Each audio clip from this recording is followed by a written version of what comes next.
Nigel, one of your former clubs, Millwall, have earned nearly 1.25 million out of the FA Cup this season. How important can that be to clubs like Millwall? Well, it's a godsend, to be fair, for clubs like Millwall, any clubs in the Championship really, First Division, Second Division, but clubs trying to better themselves. The FA Cup, going on a good run in the FA Cup is a great financial benefit to them. And if they can get to the final, okay, playing Wigan in the semi-final, they've got a great chance still to get to the final. It could be a major season for Millwall.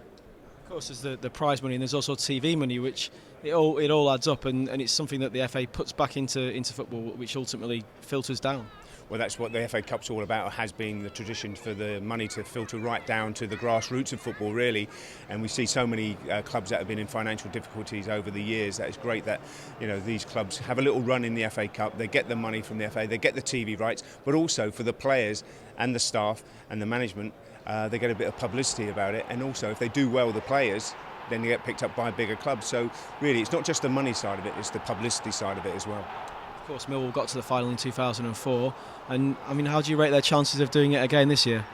Well, they keep getting written off. I mean, if you look at the game against Blackburn in the quarterfinals, 0-0 at home, you thought, oh, they've blown their chance. Then they go away to Blackburn, win 1-0 from a set play. Shitu scores, fantastic. Then they get the draw, and I'm sure Wigan are happy with the draw as well to steer clear of what is Chelsea and Man City, what could have been Man United as well. So the two smaller clubs have kept themselves apart. So they will both feel they've got a great chance of getting to the final against one of the big guys at Wembley in May.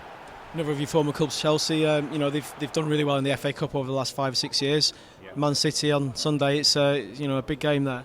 It's a massive game. Chelsea, I think, won 4 of the last 6 years. That just shows you the affinity that Chelsea have recently with the FA Cup and at Wembley.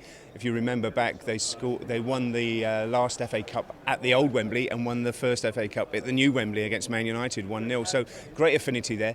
I just think there might be too many games for Chelsea, having to play in the Europa League on the Thursday, having to play on the Sunday against Man City. Man City have just beaten Man United, so they're on the up.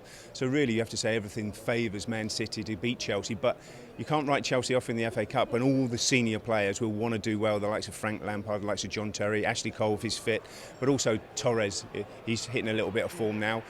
So Chelsea have still got a chance. It just depends how fresh they are and if they can keep the likes of Yaya Toure, Aguero and Silva quiet.